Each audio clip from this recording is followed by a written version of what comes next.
just under 3 years. And I love my time at City Hub because I was able to grow City Hub across 3 different, countries. When we started, we were about 20, just over 20.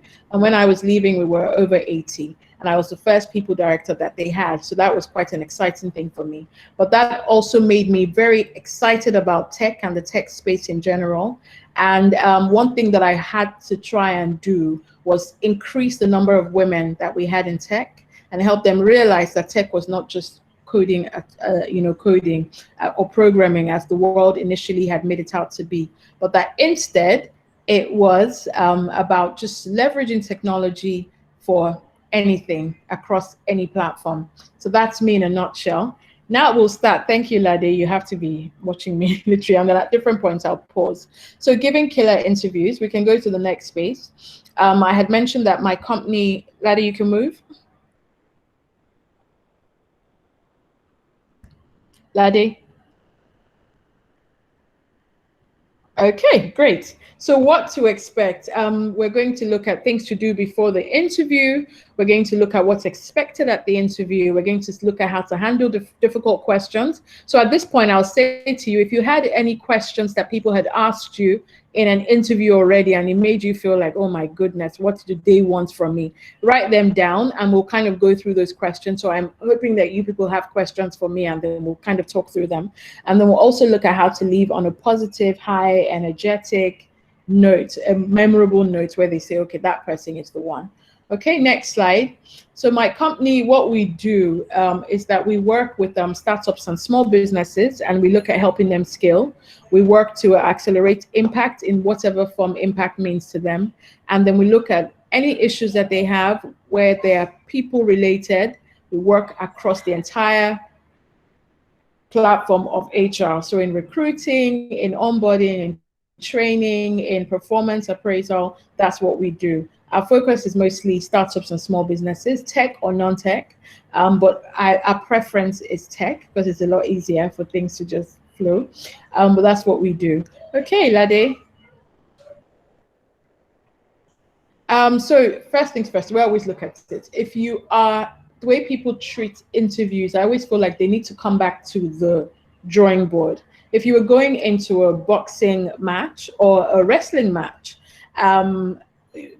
you have 2 options. One, either plan to freestyle on the day of the match and just see what happens, or try and see what your opponent has been doing, how your opponent fights, study all the different patterns, their strengths, their weaknesses, their overall style. Just literally study everything. Lade, over to the next one. With the first option, which is the freestyling one, you may be lucky and you may shock them or amuse them into surrendering, but that is highly unlikely.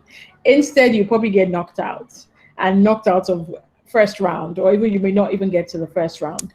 With the second option, where you are looking at all their different tactics, their different styles, at this point, it means that you have a game plan or you have a sense of what to expect. And so you can prepare to go all the rounds if you're in a boxing or wrestling match. And that's literally how interviews go. Obviously, if you take away the gloves or the pitch or everything, but that is how interviews go. I always say that there's an art or a science to interviews. How well you do in an interview starts before you get into that interview, and it all starts in the mind. Lade, next. Thank you. So before the interviews, there are a few things that you can do that get you ahead. Every game, as I was saying, every game has its rules. Every game has its different interviews, different rules for different stages. And that's the same thing with interviews. Lade, thank you.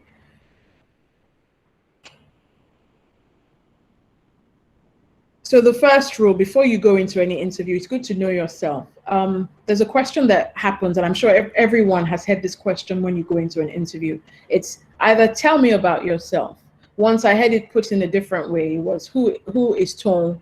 That was shocking, but it's still the same thing. So when you hear questions like that, it's a bit tricky if you haven't actually studied who you are, and that's not the time to go in there and start telling them trivial information. You should have done a plan. You should have a plan. You should have done your research. So 2 important things to know about yourself are, 1, who you are, the things you stand for, the things you're passionate about, the things that interest you, the things that you have done up until now, and then what skills you have. The biggest skills that are now, because the world has gone digital, a lot of the skills that are big now are pro-digital. So things like communication, things like, emotional intelligence is a huge skill that was not there a couple of years ago, but is now like in the top 5. Influencing, that's influencing or persuasion as well. Problem solving is still there as well. Collaboration, because people are realizing that they can't do things on their own. So knowing all these skills, but not just knowing them, because it's one thing to go in and say, oh, I have great team working skills, but then if you can't expand, it has to be like a story. So everyone has to have the gift of the gab, meaning that you need to be able to sell yourself, literally. Understand the skills that you have, create stories around the skills that you have. So for example, if I was to go and say to them, one, I find that I'm a very confident person. I find that I'm able to do presentations. I have great communication skills. I can now talk about how my communication skills come to light in different ways. I write things on behalf of companies and people understand them, external clients, internal clients. I also love doing presentations. Every presentation I do, I am nervous before, but once I get into it, I'm able to articulate what needs to be said. So that's an example. Or it can be that I enjoy, or even communication across. So communication, if you want to relate it to tech, you can say that I work for a company that that has people in different remote places. And so a lot of the communication that we do is not verbal, it's written. And because you can't see people's faces, you don't know who these people are fully, you always have to ensure that everything you write is fully comprehensible, like everyone understands it, that there's nothing left out where they're thinking, oh, what was Toun trying to say, because they can't see Toun's face. So you have to say that can be an example of how you were able to build up your communication skills. So it shouldn't just be about, oh, I have great team working skills, I have great organization skills. You have to have examples to back these things up, and not examples in a way where you now say, look, I have an example for this. It has to flow in the conversation. I always say to people that the best people who do interviews are people who are slightly vain. If you were ever younger and you stood in front of a mirror to have full-on conversations with yourself, interviews would be they'll be easier. They'll tend to be easier as long as you know what you're talking about. Because then you're like, oh, I enjoy speaking about myself. I enjoy sharing things. So that is literally what an interview is. So when they ask you things like, tell me about yourself. So here's an opportunity to sell 3 things. You're talking about your academic life, but again, not in isolation, relating it to the bigger picture. You're talking about your professional life. Again, professional life, what you have done up until now. And if you haven't worked before, if this is the first role or your first real role and you haven't even done an internship, or if it's an internship that you're applying for, you can talk about your professional life, still saying, these are the things that I would love to do. And I know that I would love to do these things because I had these projects when I was in university or in college or during the holidays. I was able to sell this and this and this and that. And this is why I want to go into maybe a sales or a relationship management role. So you have to find a way to link these 3 things. And then also talk about your personal life. Personal life, not in, oh, I have 2 sisters and 5 brothers. Not that nobody wants to know. Sometimes they do want to know, but most times they're asking about what makes peace tick, what makes Rachel tick. Why would Adediwura what will make her excited? What will make joy? What would energize joy? Or literally what would ginger joy? And so that's an opportunity to tell. So when it comes to passion, you should have your passion thing down to a T. Literally, I see that the time is going, so I'm going to move. We'll come back to it. But whatever you do not cram the objective. In the CV part where you have personal profile or summary or objectives, do not cram your objectives and then regurgitate it out to them. It's weird. They've seen everything in your CV. What they now need is for you to kind of weave a story through your CV. Lade, next slide. They keep reminding me that we don't have time so that we move. So know the role. I'll try and summarize everything. So usually job descriptions are a dead giveaway. Sometimes they're a bit too long. I don't always like that. Sometimes they can be a bit too long, but you can pick out Yes, Elizabeth, you've asked a question. How do you answer a question in your, it's part of the question. So actually I'll take that, but I'm happy that you have asked already. So we'll talk, so job descriptions, they're dead giveaway, like I was saying. So for example, this role, marketing manager, one of the responsibilities says, translate technical details into benefits for the user. Before you go into the interview, you should already be thinking about it. I imagine that you already have some experience in this. If you don't have experience, we'll come down to it. But if you have experience, start to think about, oh, when was I able to research users? How do I go about researching users? Do we do surveys? Have I done focus groups with the users of that particular product for the company? Or how do we also, how can I tell them I know my users? And again, the focus groups also help. How do I know the needs? What have I done in the past that shows them I know the needs? Now, if you don't have any experience, I'm imagining that this is something, because this is a role you want to go into, you should be talking about things like, once I was selling, for example, I decided to test and see how well I was as a marketer. This is an example, not mine, but it could be yours.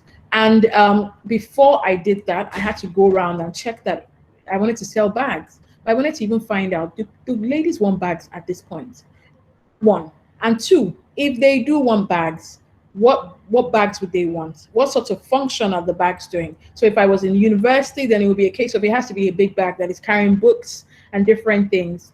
If it's people at work, then it has to be a bag that looks smart, a bag that they don't need to be carrying books at that point. They can carry 2 or 3 bags. It's a bit safe around them. And so by the time you're telling them that's what I was doing, they realize, okay, fine. Toun may not have experience in this already, but if we're looking for someone, to start off and learn, she's showing the right, passion. She's asking the right questions. She's telling us the right things. So that's it, the hack. If you're experienced, focus on each line. Have a story for each line. It doesn't have to be a long story, but you should be able to talk about each job description line. And if you don't have in that area, be thinking of, when did I possibly use this, or when did I possibly learn this? So that way you can talk about it. If there's no job description, ask them, look, what are the expectations? And if they still don't have expectations, or they say, well, we don't have anything written down, just coming, never go in. It's a setup, because then you won't have the right answers. They're just trying to rush people to come in for interviews and tick a box. So go find out. If it's now UX designer, you go and you type in UX designer, see what, for another company, see what they do, and then plan your answers to the job descriptions for the other company. It would be most of the time similar. Lade, thank you. I haven't forgotten the weakness question. It's yeah. Okay, Lade, next one. So know the company, research, find out, who are they? What do they stand for? What are they known for? What do they do? What are their priorities now and in the future, if they're talking about it? What challenges are they facing?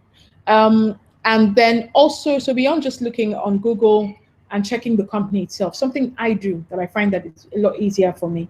I Google the founders, I Google the company, and I check the company in the news, because the news has most recent things, that they may not put on the website, because the website is almost, even though it's a living document, sometimes it's static, but news is coming in from different places. Go on their social media. Another thing that you can do, when you're doing this research, so I'll give you an example. When I was getting into CC Hub, I always said this. I was pregnant at the time, with my second child, and I was not in the country. And I wanted to come in for the interview, because I thought that would be a great organization for me to go into. I had sent a message on social media to my then boss, and he said, oh, the role was still available. I sent in my CV and my cover letter, and they said they wanted me to come in for an interview, and they gave like 3 days. And I knew I wasn't going to be in the country for another 2 months. So I thought, oh my God, I don't want this to shoot me in the foot. So I'm not going to tell them I'm not in just like that, and say, even though we could have done an interview via whatever platform, but I wanted to be different. So I tried to be creative. I did a video of myself. It was about 4 minutes, and the video just spoke about these things. I told them who I thought they were, not something that was on the internet. So it doesn't mean that that's who they are, but that's my understanding of who they are. And this is my understanding of where they want to get to. This is why I think I'm qualified for this role. And this is why I think that them hiring me will bring value to them, because these are the areas I am strong in, and I matched it to the company. And I told them I could see the challenges that they were facing, and I feel like me coming on board, we're going to be taking off all those challenges. And that was what I did.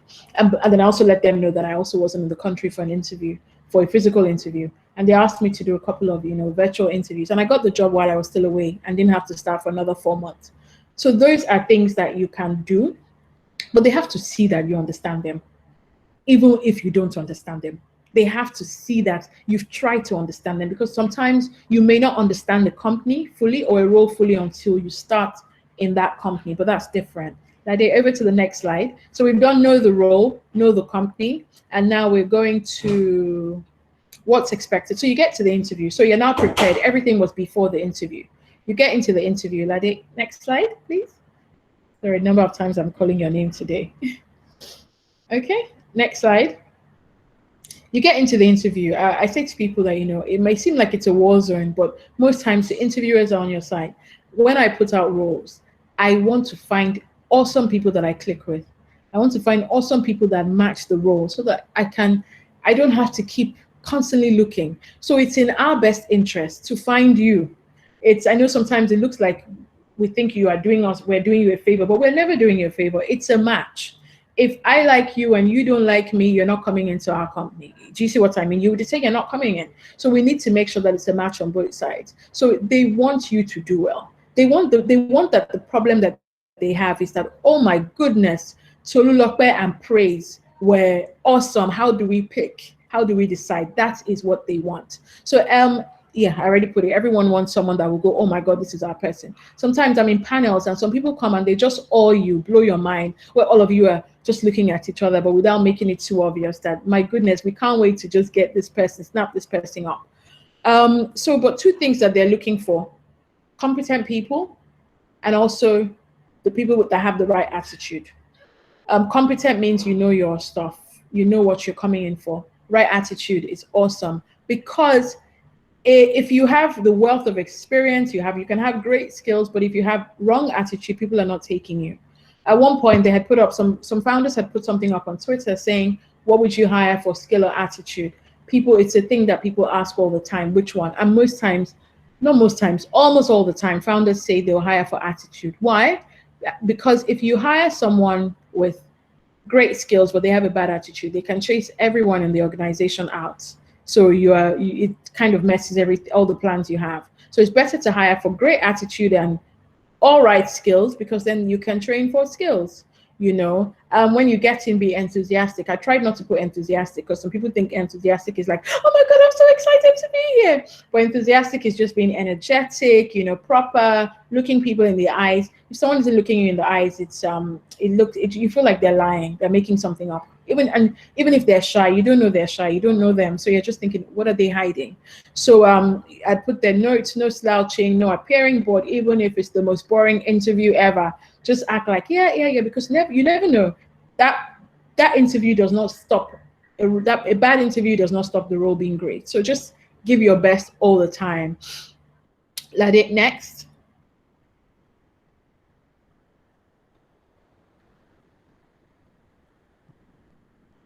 Okay, so the best thing to do, I don't know how many of you have heard of the STAR technique. The STAR technique, it's the best way to go about answering questions, regardless of what the question is. So most times, and STAR means acronym. It's an acronym for situation, task, action, and results. Situation is what was happening, what was going on. Task is how then did you step up to the plate. Action is what did you do, or task is what was the task, what was being asked to do. Action is how did you step up to the plate, what did you do. So it's a time to be big yourself up. I don't want to say be arrogant, but yeah, be extra confident in what you did, and then you then talk about the results. Even if they're negative, it just shows that you've learned something from this. So most times the question to be framed like, tell me about a time when you convinced the manager that your way was the appropriate way to go, for example? Or what do you do in a situation where no one wants to move the way you want to go and you're in a team? Or what do you do if a team, you feel like the team is making the wrong choice and you have a different opinion? Or that, those are just examples. Or have you ever been in a situation where you had to, you know? So there are many more ways like that, but usually what it means, so I'm going to try and do an example. So if they say, tell me about a time when you showed great leadership skills.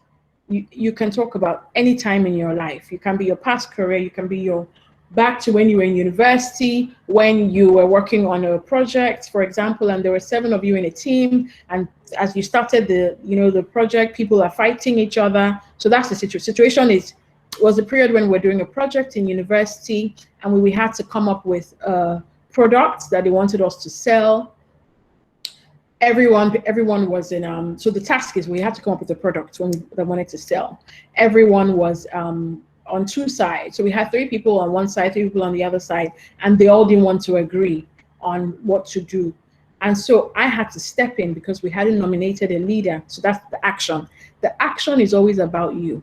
It's not the time to say we, team, the team. The action is about you. So I had to step in and say, guys, how about we try it this way? Or how about we divide it into 2 and one group takes the product they want to do, the other group takes the product we want to do. But it means instead of doing it in 3 weeks, can we come back in 1.5 weeks, see who has made the most traction, and then whoever's made the less traction will forfeit that product and join the other team and give 100%. So they didn't start off saying you were the leader, but the qualities you have shown in this situation have shown that you understand leadership skills.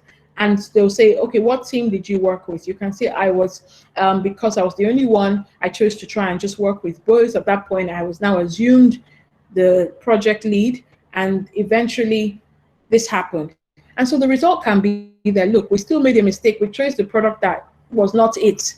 That's not what they're looking for. They're just looking for, okay, this person understands leadership. At that point, they're trying to test leadership. If anyone has a question like on this, or a question that you want me to just kind of go over, using the STAR technique, I'm fine to do that now. And again, if you have no work experience, I'm glad that the example I used was back about project in university. So you don't always have to worry about, oh, I don't have the experience. So if it's even about if you're going in for a marketing role, a branding role, and they're asking you, okay, talk me through a time when you had to change, the company had to change their logo and their branding persona.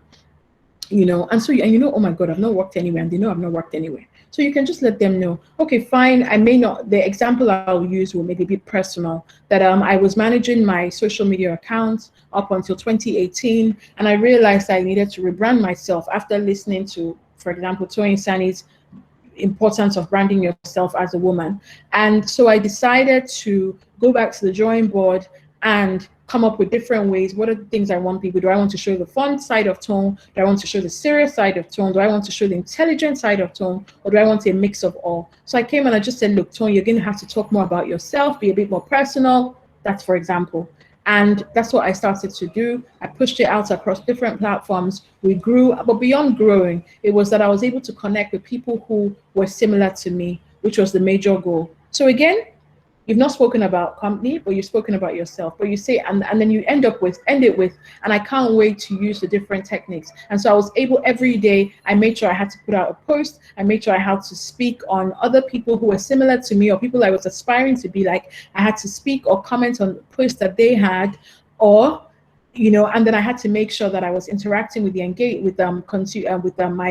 my followers.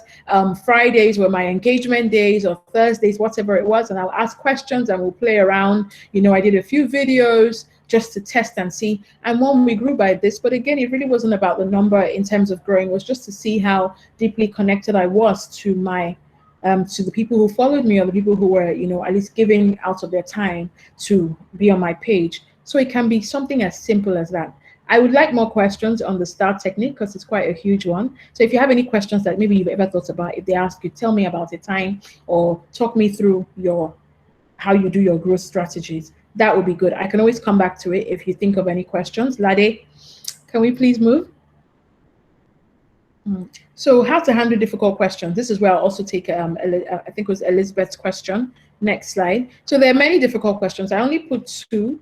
And then I was hoping that I will get questions from you guys. So I had mentioned interview is not a war zone, but some questions can be extremely tricky. Sometimes they're trying to ask you questions about your purpose, your skills, your career growth, and you're like, do I tell you the truth or do I tell you the truth? You're not quite sure how to go about it. How do you make your decisions? What are your strengths? What are your weaknesses? These questions are not oftentimes not direct. So and I said, let's look at some examples. So Lade, just as you go, I'll take on the question on how do you, when they ask you, tell me about your weakness, what do you do? So your weakness, everyone has a weakness. No one can say they don't have a weakness. So, but what you do, the important thing is you start off with that weakness, you recognize that it's a weakness, and you turn it into a strength. So this is not the time to start saying your true weakness that has still remained a weakness, I'll be honest. So this is the time to say a weakness that also sounds great. So in my case, because I'm very fast and I want things done a particular way, I don't understand why people think a particular way. I can say that I find that, I found and I still find that at times I want things done a particular way. When we have things, I don't get why people don't get the things on time. I don't understand why they can't see the bigger picture on time. And I find that I get slightly frustrated because it just means that it's pulling us back and that we're having to get back to the drawing board or having to go back how many steps. Now, you can see that it's a weakness because it's not necessarily a good thing. But to the person you're speaking to, an employer is thinking, yeah, this is someone who gets it. This is someone who is smart because that's something that they probably feel all the time. So at that point, you then say how, and over time, I realized when I was doing one of those sessions I had with my boss, and the boss was saying that, Toun, sometimes you can be a bit, you're always in a hurry and you want people to be at the same pace as you all the time. But remember that people are different. I had to go back and learn about the Belbin roles and learn how people have different roles within a team or within a project. And I know that I know what my own role is. Do you see what I mean? So you're throwing in different things. And so now I'm starting to be slightly patient and say, okay, guys, what do you need to know? What do we need to know before we start so that I can reduce the amount of coming back to ask questions later? But I'm also starting to be slightly more open in taking people's questions at different points during the project. Now, it's a weakness, but it sounds great, right? Let me try and think of another weakness that you can say. You can see I find that, I really struggle with work-life balance. I find that because I'm so fast-paced and I just go, and I sometimes think I'm energetic or superwoman, whatever, I find that I just keep going. But what has happened over time, every year I go through a period where I kind of just have a fatigue breakdown where I'm just exhausted, and then I have to stay home and I have to recuperate for a couple of days. And now I'm learning, now that it's happened back to back for the last 2 years, that this doesn't help me in any way. It just gets me to the point where I'm quickly fatigued and quickly tired. So now I'm learning to pace myself. I'm learning that even if I can't just take off 2 days in the weekend, I must leave 1 day in the weekend free. Music to anybody's ears. So you can say, I don't always agree with the whole work-life balance, but now I see the importance of it. Now that's Elizabeth, let me know if that answers how you can answer it. Let me know. So these ones, how do you think your degree is relevant to this role? A lot of us have done. I studied economics for my first degree. My second degree was in human resources management. But even if it wasn't in human resources management and I was in human resources management, and they asked me, so why do you think thank you, Elizabeth. Why do you think economics is going to be relevant in this role? And you say the great thing about knowledge is no knowledge, one, is wasted. Economics is so broad. While it's talking about also finance, there's also an element of people and also how people behave. And I found that in working in investments and working with this, it was mostly about how to manage people beyond the work. And while I was doing that, while we were working on different investments, while we were trying to decide what to invest in, while we were making recommendations to companies, I found that at least 40% of the time I was managing people, their expectations, I was managing how people worked, I was having to big people up, I was having to let people know when they've done well or not done well. And I just found that, you know what, it's not a complete opposite fit. So I can take things from it, and because there are parts of human resources that is extremely analytical, I learned my analytical skills, or I honed my analytical skills in economics and working in the finance sector. So those are the things that I will be bringing into it. So always find a way to relate the skills, even if the degree itself is not relevant, the skills you have learned from that degree. And then if you've worked in other places, you can say, and in addition, the places that I have worked in and the roles that I have worked in, and then link it to the role. So everything should be like a story. What I would want to leave you guys with when I'm going is go back, talk through your CV, talk to yourself in the mirror through your CV. That would be an excellent homework. That would be like excellent homework for me. Talking to myself literally in the mirror and talking about myself, but it's something that everyone should do, because then it helps you to be more confident.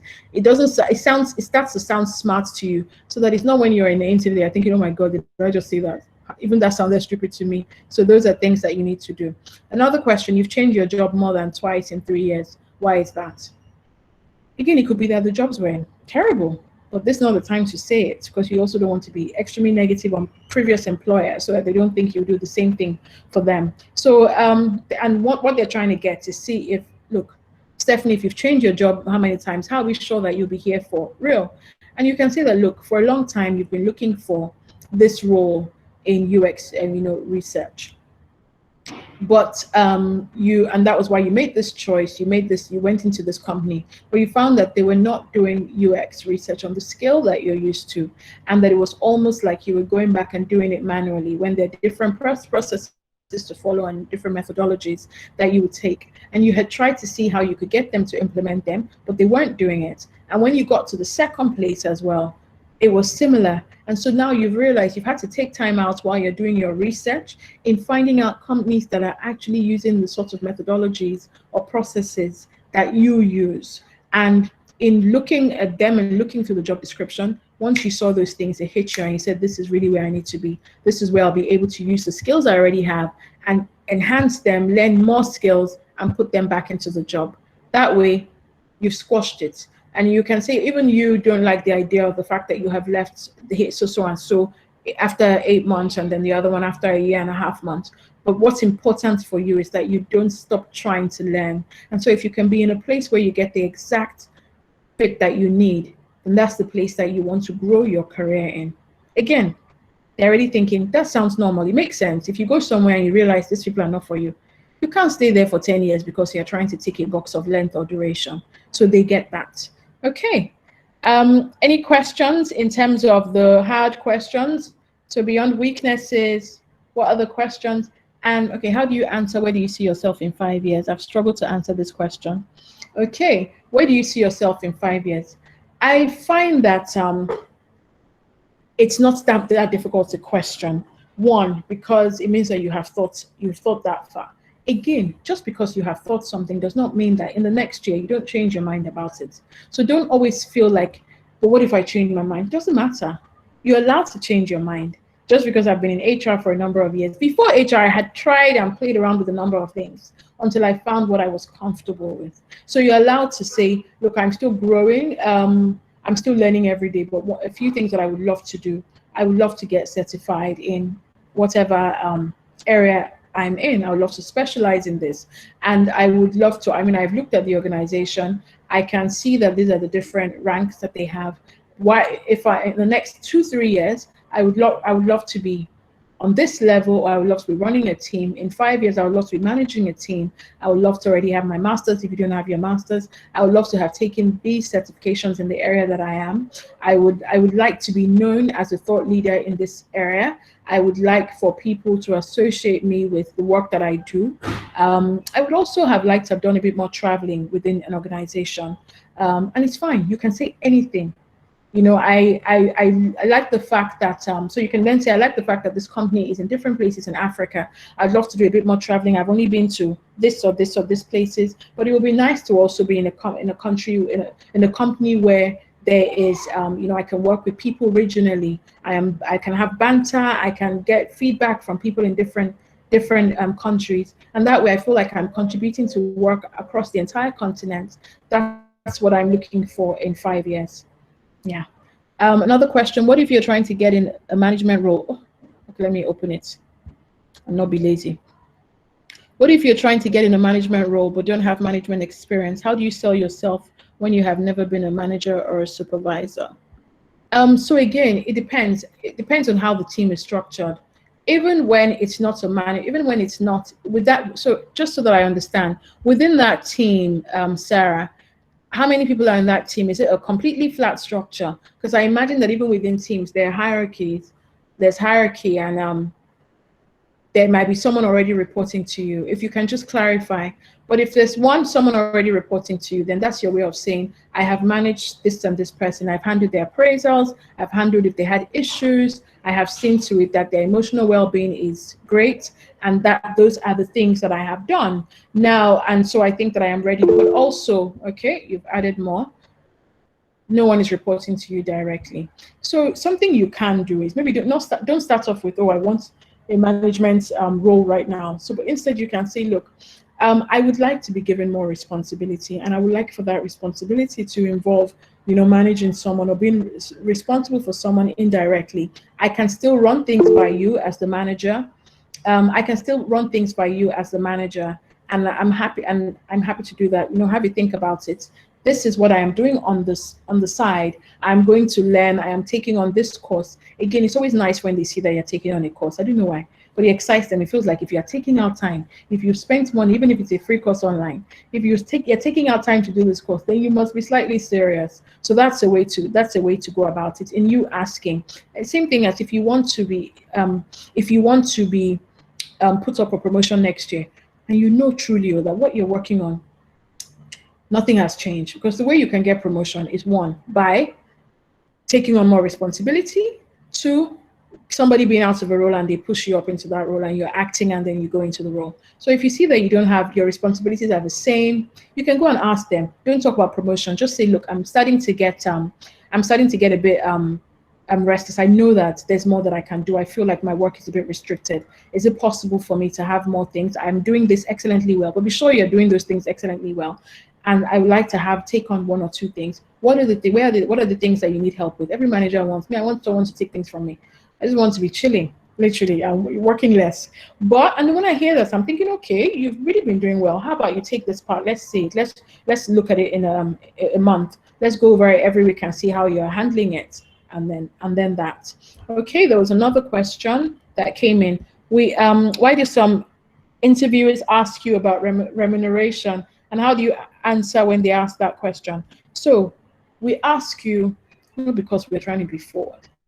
Usually there's a scale, but want to know first off and early if there's no point, you know. So if I'm recruiting someone and the role is 6 million, but you're already on 10 million, and it's a bit of a stretch because I know that scale is there. But it's really up to you to decide not to say your salary. At the stage that I'm on, I would not be talking about my salary at all. But I also wouldn't be rude about the way I answer it. So it'll be very okay, you can say, do we need to discuss that at this point in time? It'll be great to get to the end of this interview, you know, the interview stages, and see what's on offer. You know, I'm excited about that. I'm open to also being open and able to negotiate whatever the salary is and what I'm on.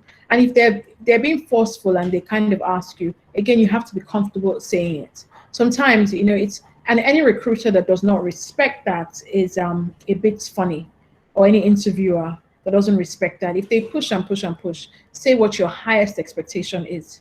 You know, you can say to them, I'd rather not talk about the salary I'm on, but I'm happy to talk to you about what I am expecting, you know, and these are the things I'm expecting. One, and if they look funny, you can say, yes, I'm expecting this one because of the skills that I have, the number of time I've done, the fact that I have, you know, specialized in this over a number of years. But never feel like push to say the salary you're on. Again, it's even for you. You don't want to. If you say you wanted 5 million and they now offer you 5, you now wonder, have I shot myself in the foot? You know. But sometimes you can, if you're desperate and you don't have a job, say what they need. You know, like I'm not saying be desperate, but I don't want you to put, kick yourself, and be shooting yourself in the foot because you're trying to prove a point. But if you don't feel comfortable, don't release that question. Let me see, there was another question. If an interviewer asks why you're looking for a new job and you're leaving because your last job felt like a dead end, how do you answer that politely? Robin, I love that. You never, again, you remember I said that you never speak negatively about the job that you're leaving, because the fear is that you would speak negatively about their job. So you can just say to them that, look, I've been there a year or two, whatever it is, 3 years, 4 years.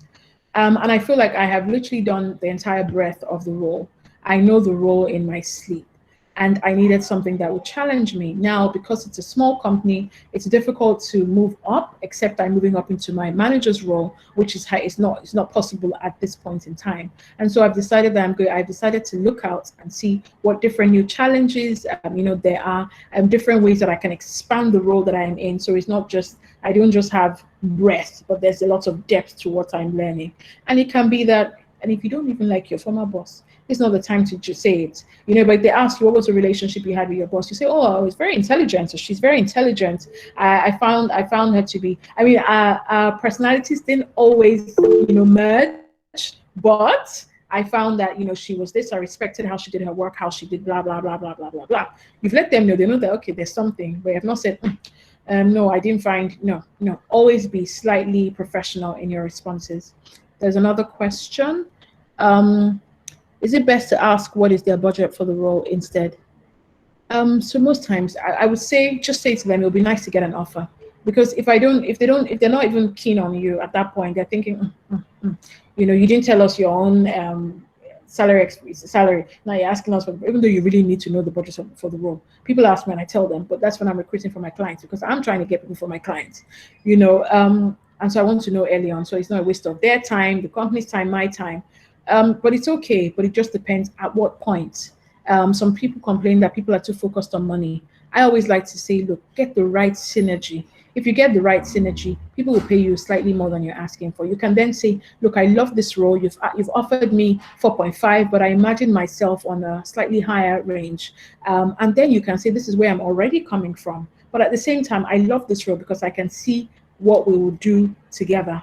So it's good to always, apply emotional intelligence on when you ask, but let it not be that they asked you, you said no, then you asked. Or if they ask you and you say this is what it is, you can then say, it'll be great to also know what the budget is, so we can see how we can work with the budget, say that. Okay, Lade, next one. I think we're almost at the end anyway, before Lade kicks me off. Okay, what are the questions? So these are the questions. Yes, so the next one. So the questions, how to leave on a high note.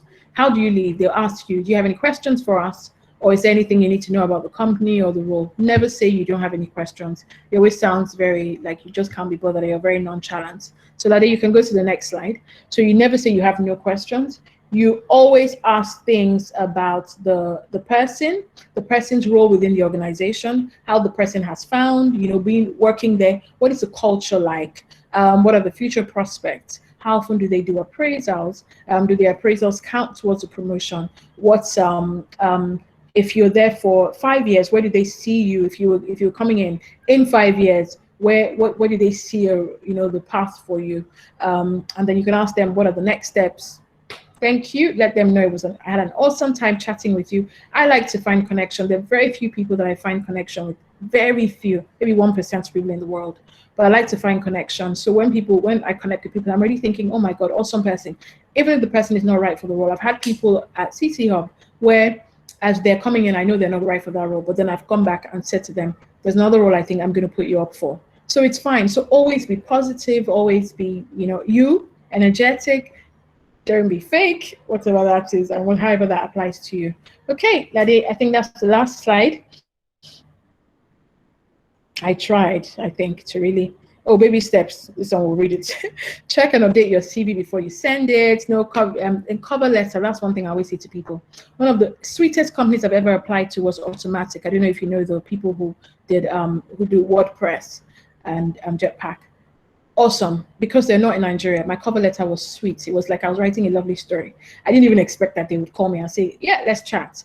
Our interview was via Slack, first text interview I've ever had, but it was so playful. I enjoyed the process of, writing that cover letter. But let the cover letter speak to the company. Let them say, oh my God, this person already sounds like they have a home in our company. It shouldn't be the same thing. I love challenges. I can't wait for this great opportunity. No, always think about the company. If you were in this company, or what makes you remember the company? Why are you excited about the company?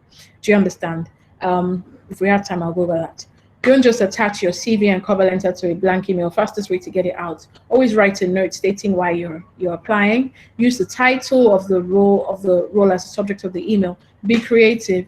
Not everybody is going to be open to videos or anything, but try and be creative in your writing and everything you do. Just try and be creative. Nadia, I think that was the last.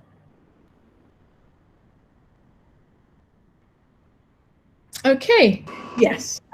I had mentioned to Lade that I'm writing a book. The book is called Your Interview Cheat Code, and it has different questions and different people also in the tech space and the interviews that they've done that they've enjoyed the most, and interviews that they've given, that they've also thought were awesome, plus the terrible interviews or funny interviews they had.